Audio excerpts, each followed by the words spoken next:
Okay, good morning, everyone. Monday, the 21st of August. Will the clerk please call the roll? Calling the roll for the Monday, August 21st, 2023 Board of Control meeting. It is 11:03 a.m. We have Levine Ross serving as an alternate for Meredith Turner. Here. James Boyle serving as an alternate for Dale Miller. Present. Joseph Nani serving as an alternate for Purnell Jones Jr. Here. Melanie Say serving as an alternate for Mike Dever. Here. Michael Chambers, Fiscal Officer. Here. Serving as Chairman. Here. Paul Porter. Here. We have a quorum. Next on our agenda is the review and approval of the minutes from August 14th. I will make a motion to approve. Is there a second? Second. Seconded by Mr. Paul Porter. All in favor to approve, say aye. Aye. Opposed? The minutes are approved. Do we have any public comment? Before we go into public comment, let the record reflect currently that Mike Chambers is serving as an alternate. Correction, Katie Gallagher serving as an alternate for Chris Renee, County Executive, Here. is now present. Perfect timing. Very good. All right. So, do we have any public comment? No public comment? Let's go to our first item. First item, BC 2023-520, Department of Public Works submitting an RFP exemption which will result in an award recommendation to the Safety Company LLC, DBA MTech Company, in the amount not to exceed $199,400 for a joint cooperative purchase of one replacement new, never titled Axion bucket truck with Ford F-550 chassis, and submitting a purchase order with said RFP exemption. Good morning, Tom Pavich, Public Works. This first item, we're looking to have a purchase order approved with MTech. It's for a replacement bucket truck used by our trades division. This replaces an older bucket truck that is roughly 23 years old, which is beyond its life cycle. This is being procured off of a joint co-op with the ODOT contract. Thank you, Tom. Are there questions from the board? Seeing none, I will make the motion to approve. Is there a second? Second. Seconded by Mr. Nani. All in favor, say aye. Aye. Opposed? The item is approved. Next item. Next item, BC 2023-521, Department of Public Works submitting an RFP exemption which will result in an award recommendation to Jim Shorkey, 1 White Oak LLC, DBA Jim Shorkey Ford, in the amount not to exceed $213,796 for the purchase of replacement new, never titled vehicles, 4 2023 Dodge Durango Pursuit vehicles for the Sheriff's Department and 1 2023 Ford Police Interceptor utility vehicle for the Internet Crimes Against Children Task Force K-9 unit, and submitting a purchase order with said RFP exemption. Good morning again, Tom Pavich, Public Works. We're looking to have a purchase order approved with Jim Shorkey. This is for 4 Dodge Durango Pursuit police vehicles for the sheriffs and 1 Ford Police Interceptor for the Internet Crimes Against Children Task Force K-9 unit. This is being submitted as an exemption. A short but critical background in 2022, we had a purchase order with Montrose Ford, as did the Sheriff's Department. The 2022s were canceled by Ford, the manufacturer, not by Montrose Ford. We were able to flip those over to a 2023 model with a price increase of $8,600. Those 2023 orders for police interceptors were also canceled 2 weeks ago on 6/7. As we're trying to replace our older, aging fleet, we reached out to several vendors within the state regarding the Ford Police Interceptors as well as the comparable Dodge Durango Pursuits with no such luck. We came across Jim Shorkey located in Pennsylvania, and they had 40 of these Dodge Durango Pursuits with wheels on the ground. They were trying to procure these before they're gone. The day after the Ford announced the cancellation, Jim Shorkey told us that they had 4 other calls from other government entities across the country that also had their police vehicles canceled by Ford. So we're trying to get a hold of these before they're gone. The Ford Interceptor, it's a different color, so they had it on the lot. We want to replace the one with the ICAC unit. All right, Tom, thank you. Are there questions from the board?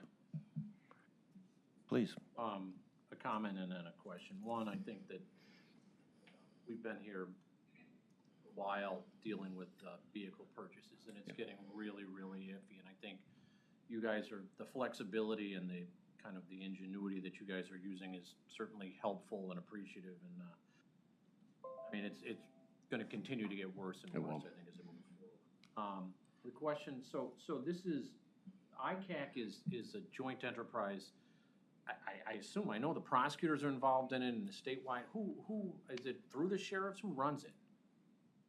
I believe it's through, I mean, I don't know.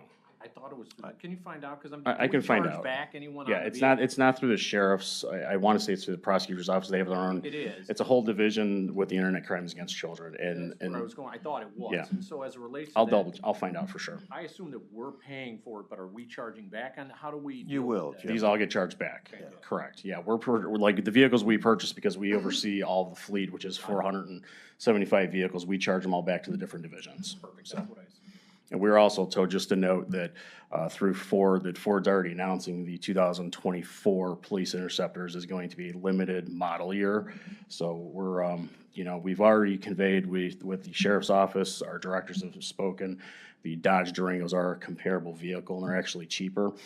So we were going to be migrating and just shifting our strategy on the vehicles going forward. Okay, any final questions? Seeing none, I will make the motion to approve. Is there a second?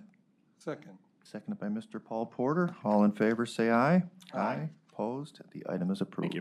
Next item.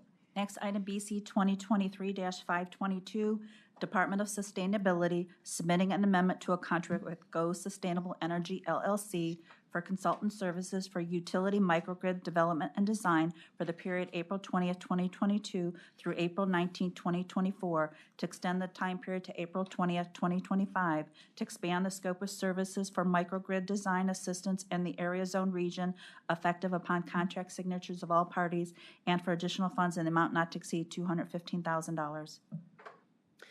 Mike Foley, Department of Sustainability. So the next three items are in relation to federal earmark we got from Senator Brown to help work on developing a microzone district out by the Arizona area.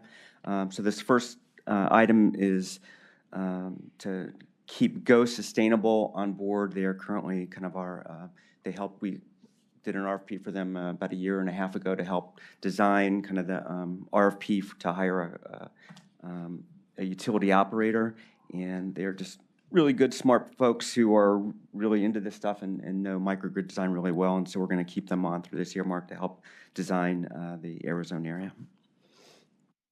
Mr. Foley, thank you. Are there questions from the board? Seeing none, I will make a motion to approve the item. Is there a second? Second. Seconded by Mr. Joe Nani. All in favor, say aye. Aye. Opposed? The item is approved. Next item? Next item, BC 2023-523, Department of Sustainability, submitting an RFP exemption which will result in an award recommendation to Area Zone Alliance in the amount not to exceed $60,000 to provide various community outreach and educational activities in connection with the development and implementation of the Arizona District Development Plan for the Cuyahoga County Utility Microgrid Design Project, effective upon contract signatures of all parties for a period of 16 months, and submitting a contract with said RFP exemption. Mike Foley, Department of Sustainability. So when you design a microgrid, you need customers, off-takers. The Arizona Alliance is the nonprofit development corporation in the Arizona area. They have great relationships with businesses out there, so their job will be to go out and kind of beat the bush and find customers for the microgrid. Thank you, Mr. Foley. Are there questions from the board? Seeing none, I'll make the motion to approve the item. Is there a second? Second. Seconded by Ms. Levine Ross. All in favor, say aye. Aye. Opposed? Item is approved. Next item. Next item, BC 2023-524, Department of Sustainability, recommending an award and enter into an agreement with Cleveland State University to provide various legal and regulatory services for the Cuyahoga County Utility Microgrid Design Project and the Area Zone District Development Plan in the amount not to exceed $95,000, effective upon contract signatures of all parties through June 20th, 2024. Mike Foley, Department of Sustainability. So the third contract out of this earmark is with Cleveland State's Energy Policy Center. As you develop these microgrids, there's a lot of regulatory, legal work that needs to take place. CSU's Energy Policy Center is really smart around energy policy and regulatory work in the state of Ohio. So we're bringing them on board to help us assist with all those elements of the project. Thank you, Mr. Foley. Are there any questions from the board? Seeing none, I will make the motion to approve. Is there a second? Second. Seconded by Mr. Boyle. All in favor, say aye. Aye. Opposed? Item is approved. Next item. Next item, BC 2023-525, is being held at the request of the department. Okay, let's move on. Next item, BC 2023-526, Medical Examiner's Office submitting an RFP exemption which will result in an award recommendation to Evident Scientific Incorporated in the amount not to exceed $70,917.66 for joint cooperative purchase of one Olympus BX53 polarized light microscope with DP23 digital camera and imaging software and one Olympus SCX7 stereo microscope with EP50 digital camera to be used by the crime lab and submitting a purchase order with said RFP exemption. Good morning, Mary Beth Vaughn on behalf of the Medical Examiner's Office. These are for 2 new microscopes for the Trace Evidence Lab, and this will actually increase their capabilities.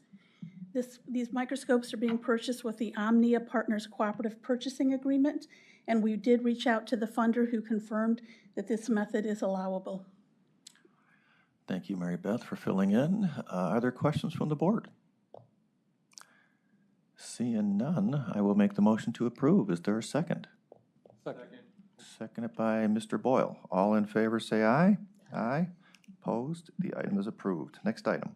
Next item, BC 2023-527, Medical Examiner's Office submitting an RFP exemption which will result in an award recommendation to Friends Service Company Incorporated, DBA Friends Office, in the amount not to exceed $52,503.62 for a state contract purchase of various tables and chairs for the Medical Examiner's Office 4th floor conference room and submitting a purchase order with said RFP exemption.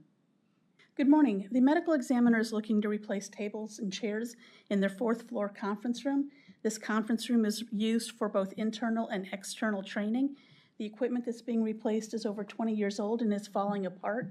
And the medical examiner did confirm with Public Works that the county did not have this type of furniture on hand. Thank you, Mary Beth. Questions from the board? Seeing none, I will make the motion to approve. Is there a second?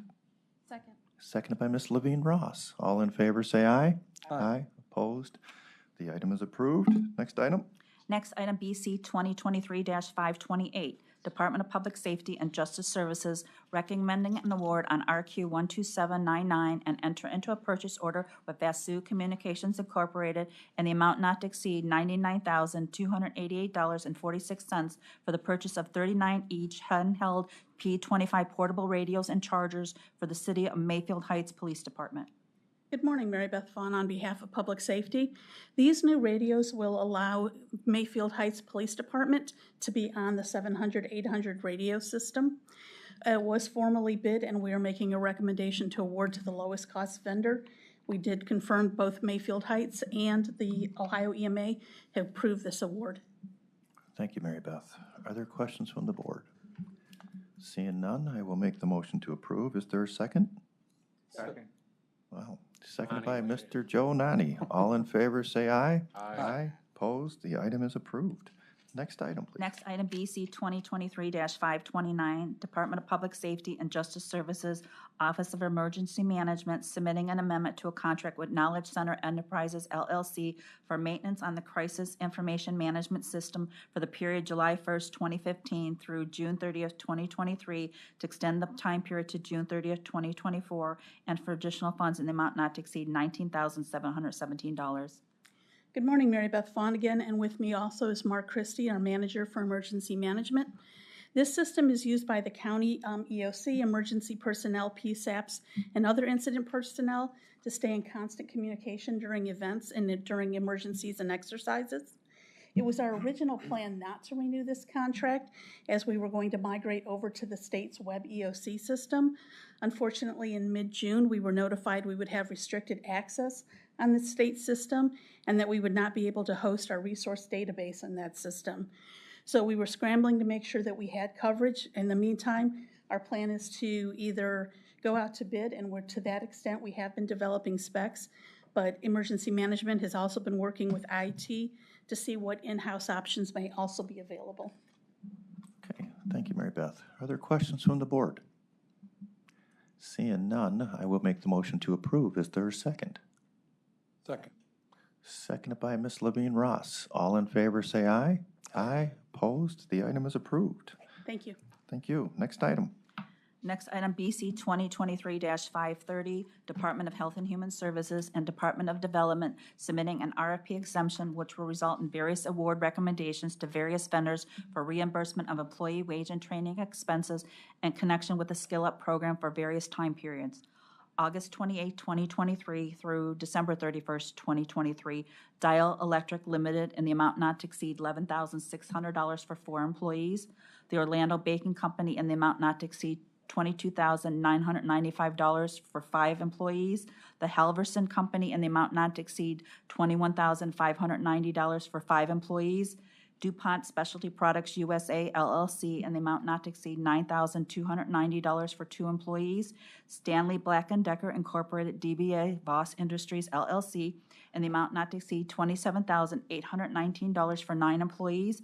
WLS Stamping Company in the amount not to exceed $12,158 for 3 employees.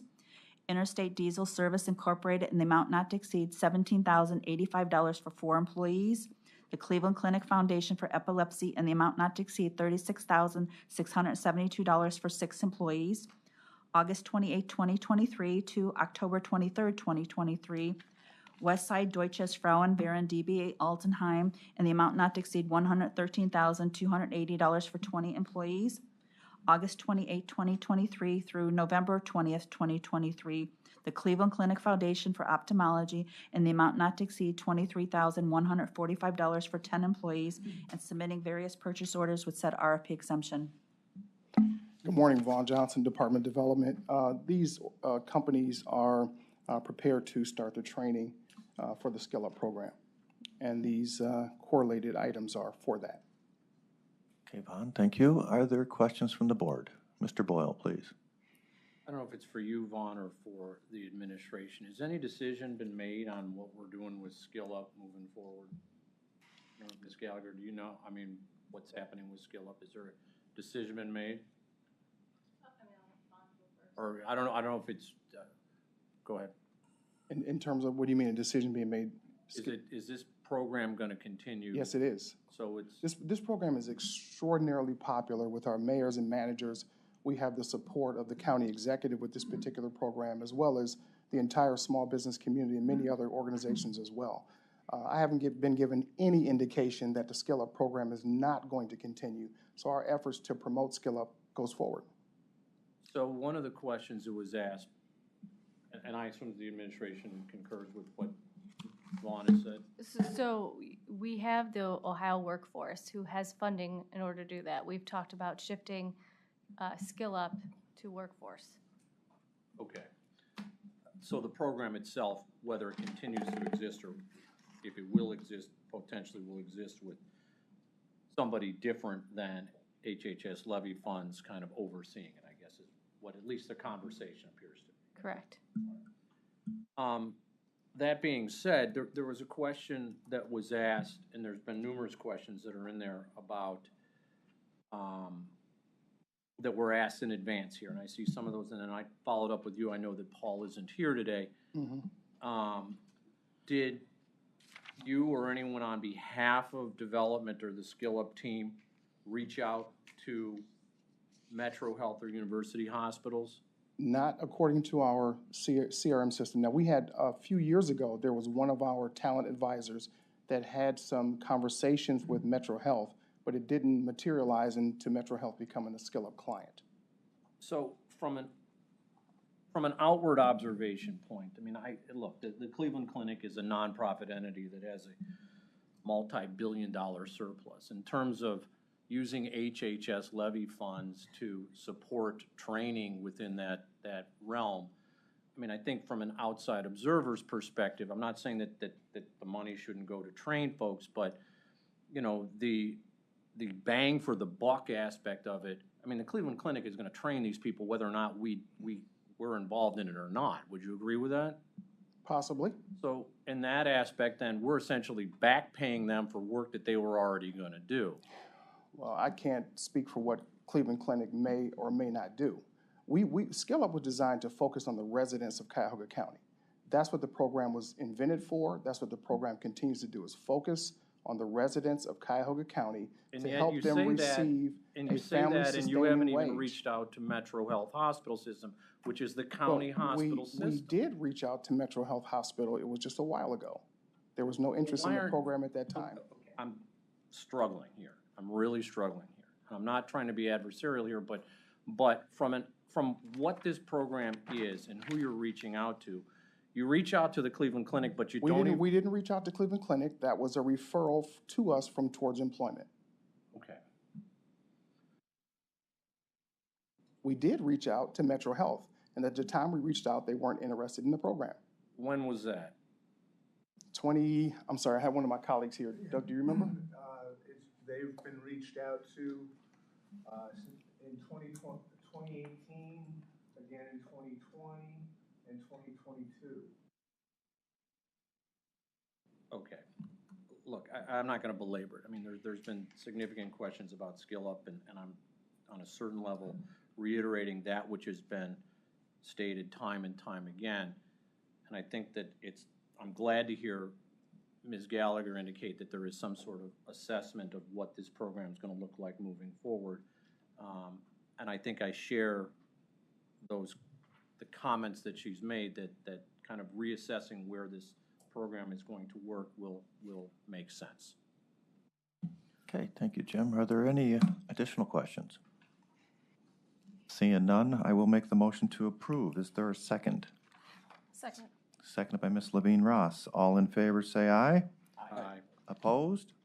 The item is approved. Next item. Can I, before you leave,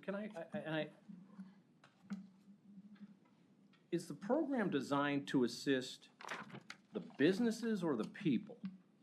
It was created to assist the residents of Cuyahoga County, Is that the workers or the businesses? the residents of the county, the staff, if they are Cuyahoga County residents. They have Why to don't be, we- they have to be a Cuyahoga County resident to be eligible for the program. But our funding goes to the company, not to the people. Well, the incentive structure, the way it's set up, there's portions of it that go to the organization, to the company, and there's some that actually go to the staff member. So the company does inure- the credential attainment bonus gets split between the staff member that received the credential and the company itself, Through the company, that paid for it. correct. You pay the company presumably pays the employee. That's right. But we also, the company's a newer benefit, regardless of whether they're in Cuyahoga, because we've seen them come through here that aren't in Cuyahoga County. They inure a The benefit as residents well. are. Don't mince words here. The company, we've seen companies come through here that are not based in Cuyahoga County, correct? That's correct. And they But- receive a benefit if they participate in this program, Well, correct? Again, Skill Up is designed to serve and help the residents of Cuyahoga County.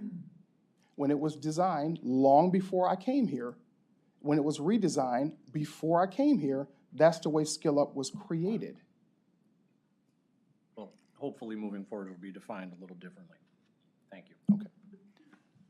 Okay, next item. We've already approved this one. Next item, BC 2023-531. Department of Health and Human Services, Cuyahoga Job and Family Services submitting an RFP exemption which will result in award recommendations to Seattle Jobs Initiative in the amount not to exceed $124,480 for implementation and technical assistance in connection with the expansion of a third-party supplemental nutrition assistance employment training program for the period July 1st, 2023 through June 30th, 2024, and submitting a contract with said RFP exemption. Good morning, Christian Tobin, Health and Human Services, on behalf of Cuyahoga County Job and Family Services. In 2016, the Seattle Jobs Initiative began working with Cuyahoga County to plan, implement, and grow the SNAP Employment and Training Program reimbursement model. The work has continued to help the county put in place the SNAP ENT program components, including the infrastructure, policies, procedures, and tools to support program growth. The technical support provided as a result of contracting with this vendor will increase the SNAP participant access to effective educational pathways that result in the credential or degree-linked pathways for sustainable living, wage, employment opportunities. The vendor will provide technical assistance in the engagement of local educational institutions, workforce systems, as well as philanthropic points of access to help develop these educational pathways. The vendor also works with enterprise community partners to coordinate local employment and training services with Cuyahoga County's Housing First initiative to increase access to income and services for homeless and formerly homeless families. Although this is technically considered a new contract, it would have been a standard amendment to continue the services had we not already amended the current contract in place multiple times, adding funding, extending for time, and adding new vendors. Okay, thank you. Are there questions from the board? Seeing none, I will make the motion to approve the item. Is there a second? Second. Seconded by Mr. Nani. All in favor, say aye. Aye. Opposed? The item is approved. Thank you so much. Thank you. Moving on to exemptions. Exemption, first item, BC 2023-532, Department of Health and Human Services and Department of Development recommending an alternative procurement process which will result in award recommendations and issuance of purchase orders to various employers in the total amount not to exceed $500,000 to reimburse employers for employee wage and training expenses in connection with the Skill Up program for the period August 21st, 2023 through December 31st, 2023. Good morning, Vaughn Johnson, Department of Development. I'm going to defer to my colleague, Laura Sims, to discuss this item.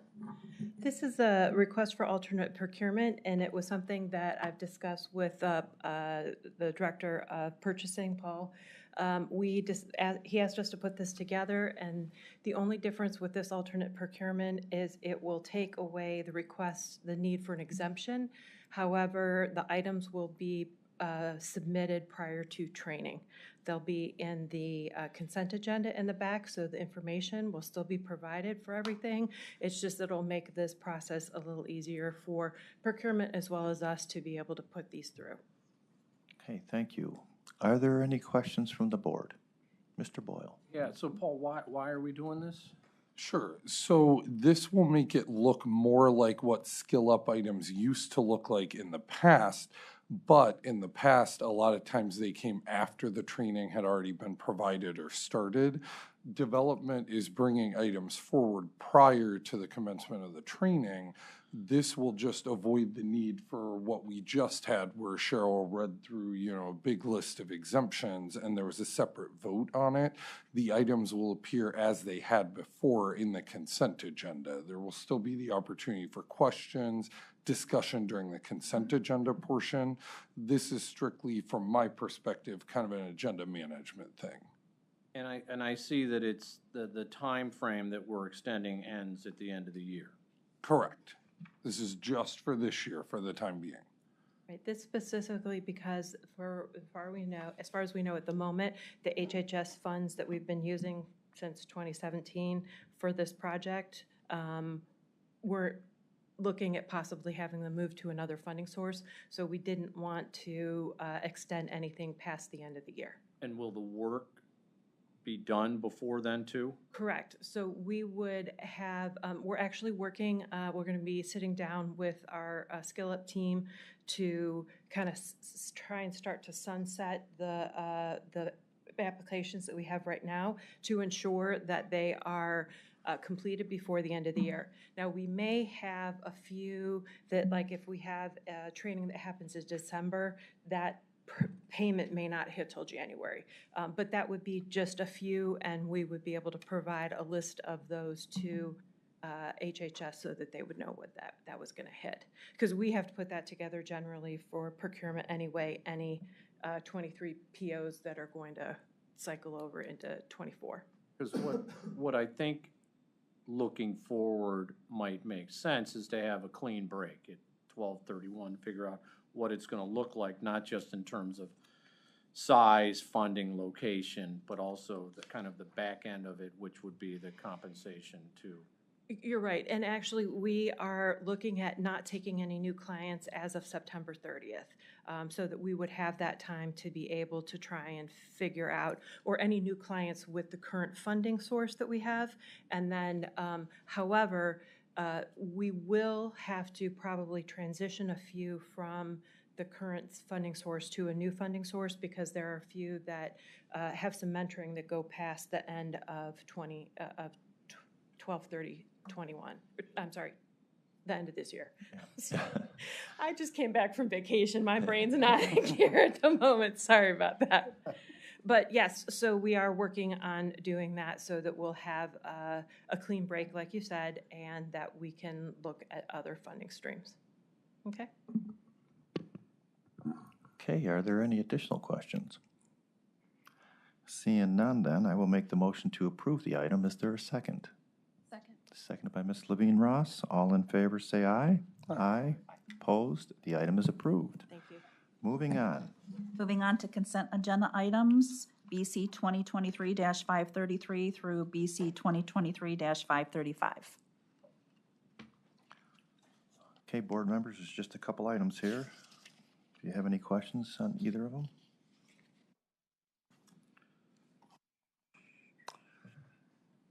Okay, seeing no questions, or do you need a little more time? No, I was just trying to see where Hugh Shannon was, where we were sending him this week. But it doesn't look like we are.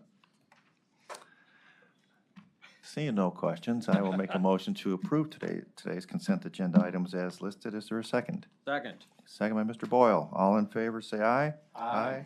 Opposed? The item is approved. Moving on to other business. No other business? Any public comment? No public comment? I will make a motion to adjourn. Is there a second?